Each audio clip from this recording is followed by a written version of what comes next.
Sungguh, besar sekali. Suara apa itu? Sepertinya bukan suara Rina. Sayang, sudah berapa lama kita tidak begini? Ayah? Apa?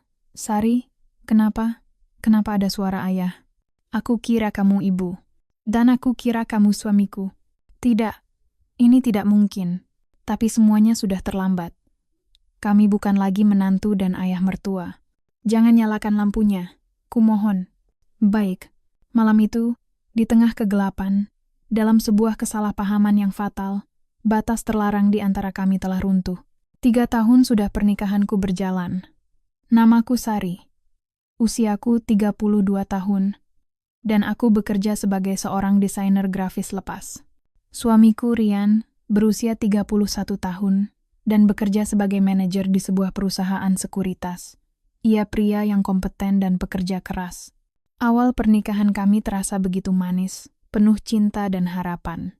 Tapi entah sejak kapan, semuanya mulai berubah.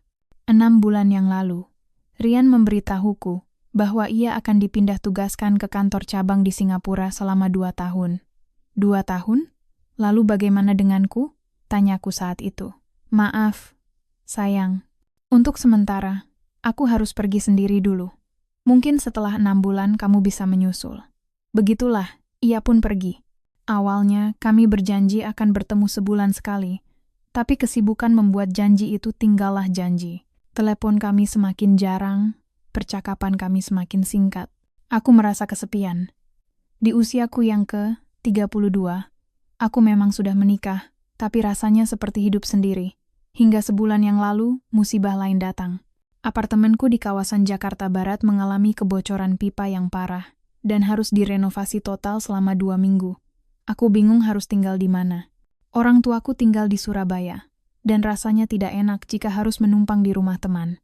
Saat itulah, ibu mertuaku menelepon. Sari, bagaimana kalau kamu tinggal di rumah kami saja? Kebetulan ayah mertuamu sedang dinas ke luar negeri, dan ibu juga harus pergi ke Semarang untuk merawat nenekmu. Rumah jadi kosong. Apa tidak apa-apa, Bu? Tentu saja. Kamu kan menantu kami. Tidak perlu menginap di hotel.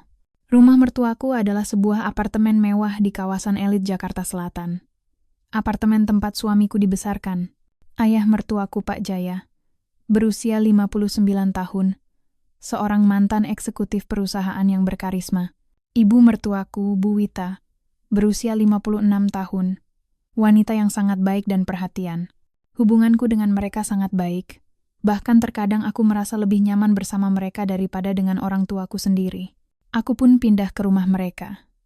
Pakai saja kamar utama, Sari. Tempat tidurnya nyaman dan ada kamar mandi di dalam, kata ibu mertuaku. Tidak usah, Bu. Saya bisa tidur di kamar Mas Rian saja. Jangan. Kamar utama lebih nyaman. Lagi pula, ibu besok sudah harus ke Semarang. Dan ayahmu juga masih di Tiongkok. Kamu akan sendirian di sini. Jadi, pakailah sesukamu. Keesokan harinya, ibu mertuaku berangkat. Tinggallah aku seorang diri di apartemen yang luas itu. Awalnya aku merasa baik-baik saja. Aku menyibukkan diri dengan pekerjaanku.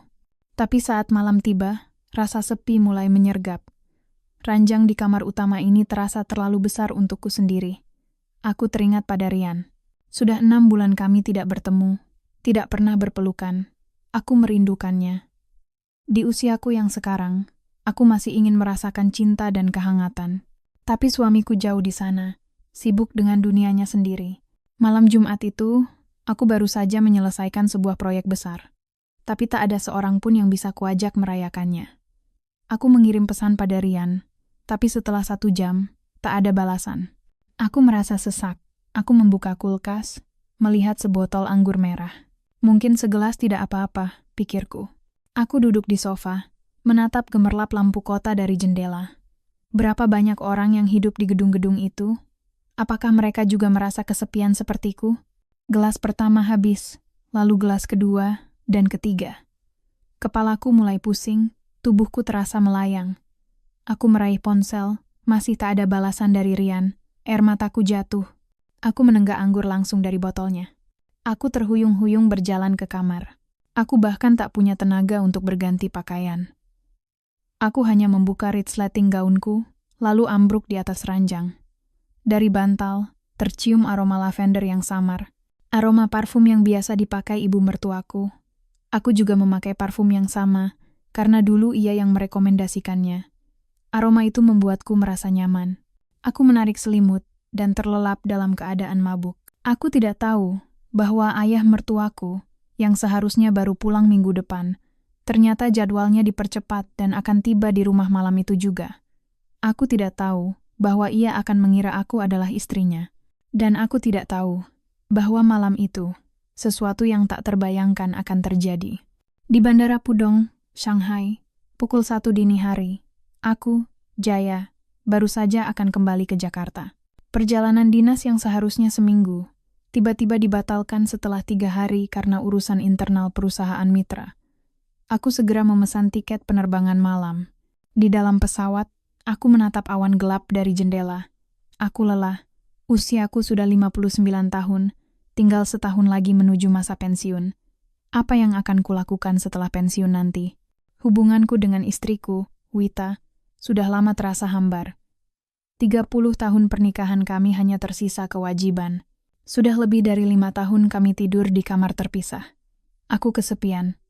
Sebulan terakhir, Wita pergi ke Semarang, dan putraku, Rian, di Singapura. Rumah terasa semakin hampa. Pukul 3.40 dini hari, aku tiba di apartemenku. Aku membuka pintu dengan kode sandi. Aku pulang, kataku pada keheningan. Aku berjalan menuju kamar utama untuk berganti pakaian. Saat kubuka pintu, aku terkejut. Di atas ranjang, ada seseorang yang sedang tertidur. Wita, kapan ia kembali dari Semarang? Mungkin ibunya sudah membaik. Aku masuk diam-diam, tak ingin membangunkannya.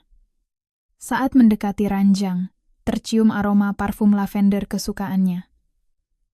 Sudah lama sekali aku tidak tidur seranjang dengannya. Tapi malam ini, entah kenapa, aku ingin berbaring di sampingnya. Aku merindukan kehangatan. Dengan sangat hati-hati, aku berbaring di sampingnya. Ia tidak terbangun. Aku memeluknya dari belakang. Hangat. Sudah berapa lama aku tidak merasakan kehangatan seperti ini? Jantungku berdebar.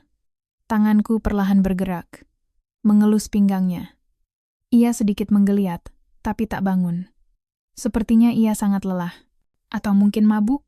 Aku memberanikan diri mencium lehernya. Ia mendesah pelan dalam tidurnya. Tubuhnya merespons. Tanganku bergerak semakin berani, membuka resleting gaunnya. Kulitnya yang halus terasa di tanganku. Hasratku sebagai seorang pria, yang telah lama kupendam, kini bangkit kembali. Aku membalikkan tubuhnya.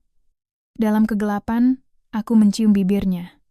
Aku merasakan tubuhnya merespons, meskipun ia masih terlelap. Aku tak bisa menahannya lagi. Saat aku masuk ke dalam dirinya, aku terkejut. Terasa begitu sempit dan hangat. Berbeda dari yang kuingat. Mungkin karena sudah lama sekali kami tidak melakukannya. Aku bergerak perlahan, dalam dan lembut. Aku tidak ingin membangunkannya. Napasnya menjadi lebih berat. Tubuhnya mulai bergerak mengikuti ritmeku. Ia merasakannya. Aku yakin itu. Aku tak pernah merasakan sensasi sekuat ini sebelumnya, bahkan di masa-masa awal pernikahan kami. Saat aku mencapai puncak, tubuhnya juga ikut bergetar hebat. Ia juga mencapainya, dalam tidurnya. Setelah semuanya selesai, aku berbaring di sampingnya. Terengah-engah, aku memeluknya dari belakang, dan tertidur dengan perasaan damai yang telah lama hilang. Aku tidak tahu bahwa wanita yang kupeluk itu bukanlah istriku. Aku terbangun oleh rasa sakit yang tajam. Jantungku berdebar kencang. Ini bukan mimpi. Ada seseorang di atasku, tubuh yang berat dan panas. Dan di dalam diriku, ada sesuatu yang begitu besar. Jauh lebih besar dari milik suamiku, Rian. Aku bisa merasakan napasnya yang berat dan dalam. Rian? Apa Rian pulang? Tapi suara ini lebih rendah dan berat, dan tubuh ini lebih besar. Sayang, sudah lama sekali. Bisikan itu membuat darahku membeku. Suara ini, aku sangat mengenalnya. Suara ayah mertuaku. Seberapa lama waktu berlalu setelah itu, aku tak tahu. Aku sepertinya kembali pingsan atau tertidur. Saat aku membuka mata, seseorang berbaring memunggungiku. Ayah, bisikku dengan suara gemetar. Punggung itu menegang. Lalu ia berbalik perlahan. Apa? Suaranya terdengar kaget. Hening. Sari, panggilnya tak percaya. Ayah? Ia langsung melompat dari ranjang. Tidak, ini tidak mungkin. Aku menarik selimut menutupi tubuhku. Gemetar hebat. Air mataku jatuh. Jangan. Jangan nyalakan lampunya, pintaku. Baik, jawabnya. Kenapa? Kenapa ayah ada di sini? Bukankah ayah di Tiongkok? Jadwalnya dibatalkan. Aku kira kamu adalah ibumu. Aku juga. Aku mabuk. Aku kira ayah adalah suamiku. Kami berdua tahu. Itu adalah sebuah kecelakaan. Sebuah kesalahpahaman yang fatal. Tapi apa artinya itu sekarang? Semuanya sudah terjadi. Ini tidak boleh diketahui siapapun, Sari. Terutama Rian dan ibumu. Aku tahu ya. Beberapa saat kemudian, ia keluar dari kamar. Aku sendirian, menangis dalam selimut. Aku pergi ke kamar mandi. Di cermin, aku melihat pantulan diriku yang kacau. Dan di leherku, ada bekas kemerahan. Jejak bibirnya. Keesokan paginya, suasana di meja makan terasa begitu mencekam. Sari, maafkan ayah, katanya. Aku juga minta maaf ya. Ayah, akan tinggal di kantor untuk sementara waktu. Kamu tinggallah di sini sampai renovasi apartemenmu selesai.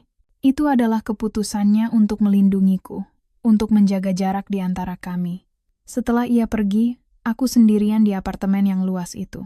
Aku mencoba menghapus jejak malam itu, mengganti spray, membersihkan kamar. Tapi aku tak bisa menghapus ingatannya. Ingatan akan sentuhannya, kekuatannya, dan kenikmatan yang tak pernah kurasakan sebelumnya. Sebulan kemudian Rian pulang. Ia memelukku, menciumku, tapi pelukannya terasa hampa, ciumannya terasa dingin. Malam itu saat kami berhubungan, aku hanya bisa memejamkan mata dan membayangkan pria lain, ayah mertuaku. Aku merasa menjadi wanita paling bejat di dunia. 3 bulan kemudian, saat acara keluarga, aku kembali bertemu dengannya. Mata kami bertemu sekilas, lalu kami berdua sama-sama membuang muka. Tapi dalam tatapan singkat itu, aku tahu, ia juga merasakannya. Ia juga tidak bisa melupakan malam itu. 6 bulan berlalu. Suatu hari, aku merasa mual.